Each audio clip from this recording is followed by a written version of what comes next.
Ravi de vous retrouver pour On se dit tout, l'émission qui déshabille les décideurs à la rencontre de femmes et d'hommes pour découvrir leurs engagements, leur parcours et leurs passions. Thibaut Guilhuy, bonjour.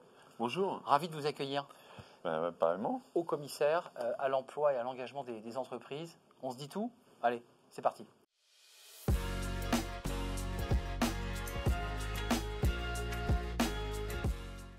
On se dit tout avec Thibaut Guilhuy. On est très très heureux, Thibaut Guilhuy, de vous accueillir, haut commissaire à l'emploi et à l'engagement des entreprises. On se dit tout, c'est une promesse pour apprendre à savoir un petit peu qui vous êtes derrière ce titre, derrière cette fonction. Vous êtes à l'origine, vous êtes un garçon du Pas-de-Calais, dans la région du Touquet, et vous vous destinez à devenir chef d'entreprise, et vous allez devenir chef d'entreprise, mais pas comme les autres. Comment vous vous êtes construit là, dans cette période, juste après vos études? Qu'est-ce qui a fait que vous êtes devenu un entrepreneur pas comme les autres? Parti du Pas-de-Calais, des études assez classiques, on se laisse un petit peu porter par les événements et j'arrive en école de commerce à Paris.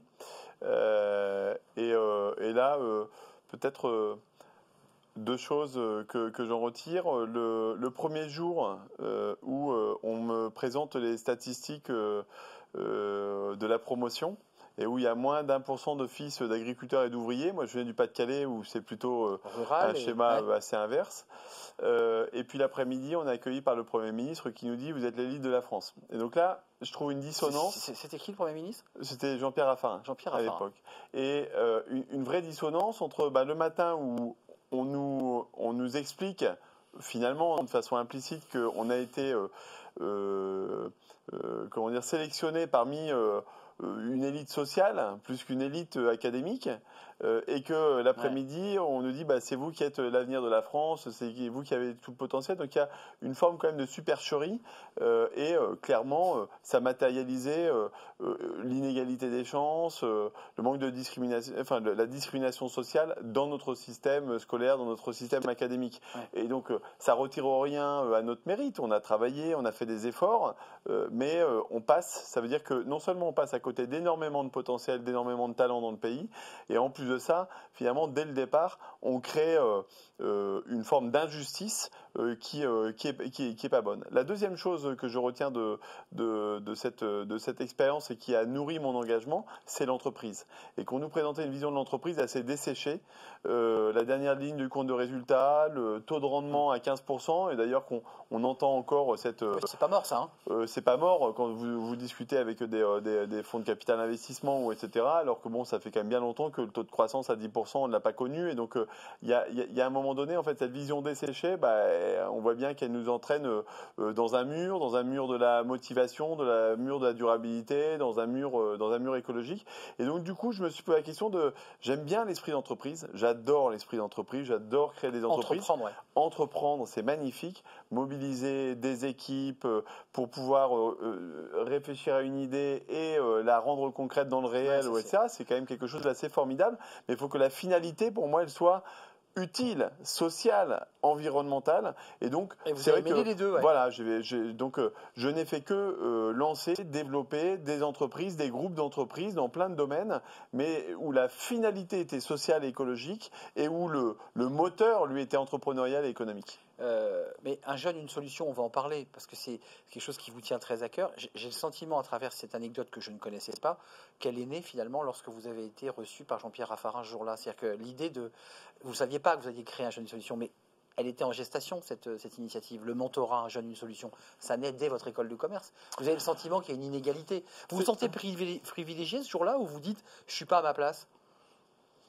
Ou alors vous avez la jeunesse en bandoulière et vous dites après tout en avant, quoi. Non, mais bon, après, chacun a son histoire. Moi, je ne fais pas partie de ceux qui ont dû s'élever au-dessus de leurs conditions, parce que j'étais un fils de médecin de ville, donc j'étais le bourgeois de province, mais dans un environnement où mes copains, c'était plutôt des fils d'agriculteurs, des fils d'ouvriers, beaucoup de fils de marins pêcheurs, et donc du coup, une conscience quand même assez vive perspective des écarts qu'il peut y avoir dans la vie très tôt. Derrière un jeune, une solution, c'est pas tant en fait les modalités de mise en œuvre. On peut le faire en étant en créant des entreprises, en s'engageant dans la politique, mais c'est juste, est-ce que on a conscience que la méritocratie ne s'arrête pas juste à un rapport entre l'effort et le résultat, mais qu'il y a aussi un contexte, il y a aussi des chances qui ne sont pas les mêmes pour les uns que pour les autres. C'est pas un mal en soi, ça fait presque partie de la vie, de la nature, etc. Mais il faut en avoir collectivement conscience pour du coup que faire société, ça veut dire prendre en compte cette inégalité, je dirais, de destin, de départ, et de voir comment on peut la corriger pour vivre ensemble, quoi. Un mot, parce que vous avez choisi des questions qui vont nous ramener à l'action que vous menez, qui est à la fois une action politique sans avoir été nommé ni secrétaire d'État ni ministre, mais haut commissaire.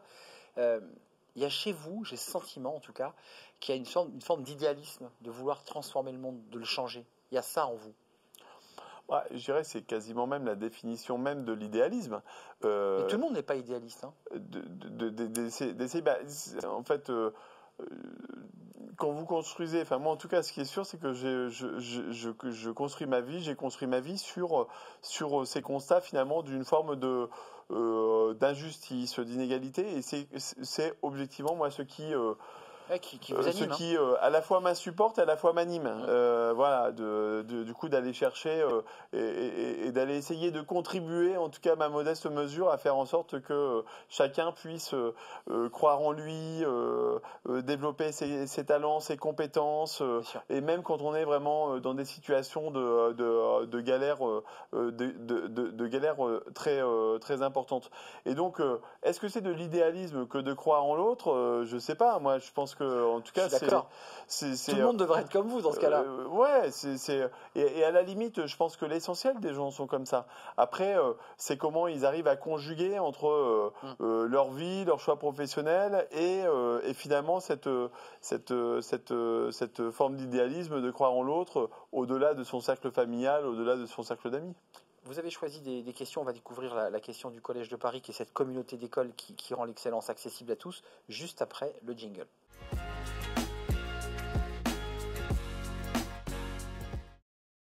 La question choisie par Thibaut Guilluy au commissaire à l'emploi et à l'engagement des entreprises, vous avez choisi cette question parmi 5 questions. Quelle proposition pour sortir du système élitiste français? Alors vous avez déjà un peu répondu à la question par cette anecdote dans votre école de commerce.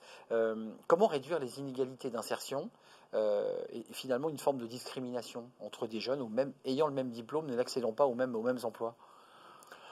Bon, évidemment, c'est une question très vaste et qui entraîne, qui entraîne des mouvements dans énormément de sujets, dans énormément de politiques familiales, éducatives, d'insertion professionnelle. Mais quelque chose qui me tient à cœur, la première des choses, je pense, même si ça peut vous paraître anecdotique, c'est vraiment le mentorat. Cette politique de mentorat qu'on pousse et qui finalement est de mettre en connexion un jeune qui en a besoin parce qu'il ne croit pas assez en lui, parce qu'il n'a peut-être pas forcément assez de connexion, pas assez de réseau, quelqu'un comme vous ou moi qui est prêt à consacrer 1 heure, 2 heures, 3 heures de votre temps précieux pour pouvoir échanger, éclairer, ouvrir les chakras, mettre en confiance un jeune. Et ces connexions entre des territoires différents, des milieux différents, des âges différents, là on le fait aujourd'hui c'était 25 000 jeunes l'année dernière, 100 000 jeunes cette année, mais si demain on vit déjà dans une société où n'importe quel jeune, quel que soit son âge, quand il en a besoin, peut être connecté à quelqu'un qui va lui servir un petit peu de modèle, lui dire tu peux croire en toi, ou etc. Déjà, on va lever quand même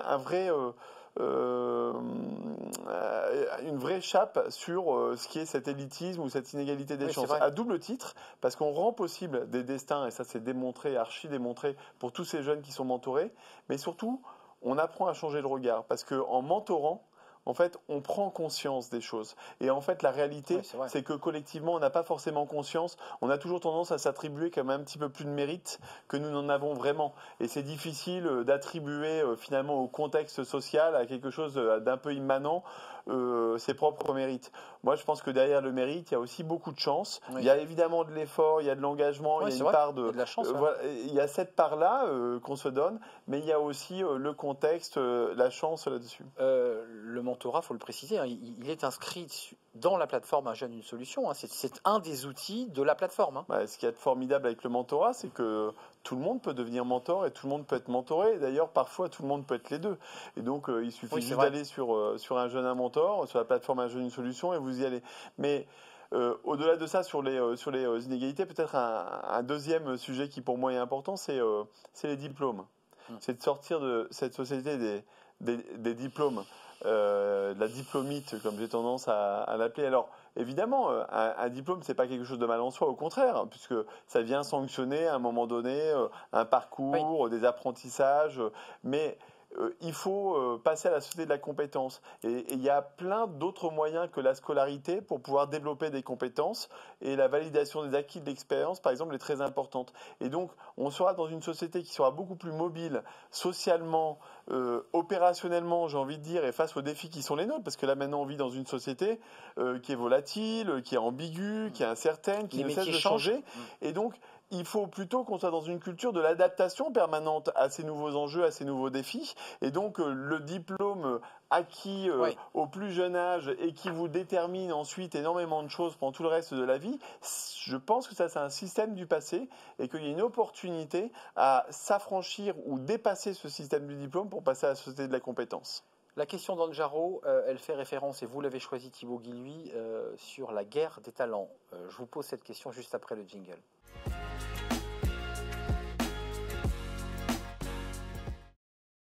La guerre des talents, c'est la question que vous avez choisie parmi la liste de questions d'Anne Jarreau.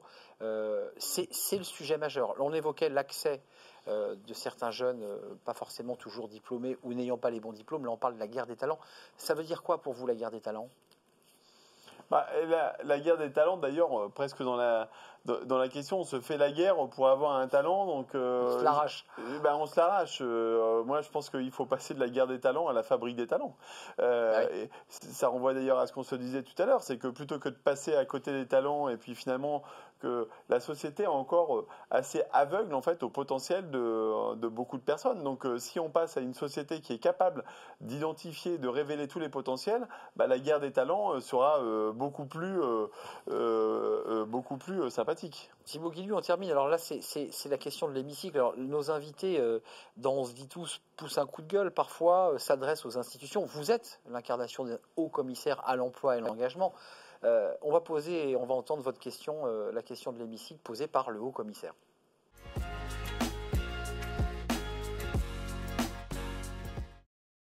Alors beaucoup de décideurs viennent interpeller les pouvoirs publics, le gouvernement, les députés, les législateurs. Alors nous avons le haut commissaire à l'emploi et l'engagement. Face caméra, qu'est-ce que vous avez envie? Alors peut-être nous faire partager votre idéal et puis tout le chemin qui reste à parcourir, parce que je précise quand même que l'emploi des jeunes, ça vous incombe un peu. La baisse du chômage des jeunes, ça vous incombe. Un jeune, une solution est un outil qui a probablement fait baisser le chômage des jeunes. Face caméra, qu'est-ce que vous avez envie de dire là, à ceux qui vous regardent? Moi, ce que j'ai envie de lui dire, c'est qu'effectivement, là, c'est pour l'emploi des jeunes, mais plus globalement, on vit dans une société où quasiment aucun chef d'entreprise en ce moment, de la petite à la grande entreprise, quels que soient les territoires, les secteurs, souffre en fait d'un manque de compétences, d'un manque de talent, d'un manque de candidats. Et de l'autre côté, force est de constater qu'il y a encore beaucoup de gens, des jeunes, des personnes en situation de handicap, des personnes qui ont été laissées pour compte, qui ne sont pas au travail, qui ne trouvent pas la voie de l'emploi. Est-ce que c'est irréconciliable? Non. Mais ça suppose quoi? Ça suppose évidemment que nous, au niveau des pouvoirs publics, on continue d'investir massivement auprès de ces personnes pour qu'elles reprennent confiance en elles, pour qu'elles développent leurs compétences et qu'elles aient envie et qu'elles soient motivées et qu'elles se sentent prêtes à travailler. Mais il y a un enjeu tout aussi important qui est porté par le chef d'entreprise, qui est d'ouvrir ses chakras. D'arrêter de penser que justement il y a un marché du travail qui alimenterait avec la bonne personne, avec la bonne expérience, le bon niveau de diplôme, mais en fait de s'ouvrir à tous les talents, à la diversité, à la mixité. Et c'est aussi à ça que sert au commissariat, c'est d'accompagner tous les chefs d'entreprise à prendre conscience qu'une société plus inclusive, c'est une société qui s'est révélée plus de talents et que du coup, ça aligne les enjeux de l'entreprise qui en a besoin avec les intérêts de la société, de permettre à chacun, quelle que soit sa situation, de pouvoir trouver une forme d'autonomie et de dignité par le travail. Merci Thibaut Guilluy de nous avoir rendu visite malgré votre emploi du temps au commissaire à l'emploi, à l'engagement des entreprises. Vous l'avez entendu, ouvrez vos chakras. C'est la fin de notre émission. Merci d'avoir partagé ce moment avec nous dans On se dit tout. On se retrouve évidemment très prochainement pour un prochain numéro d'On se dit tout. À très bientôt. Bye bye. Décideurs engagés, l'émission TV de l'Hémicycle animée par Arnaud Ardouin qui déshabille les décideurs, qui nous permet d'appréhender ce qui chaque jour leur donne envie de se battre et de réussir.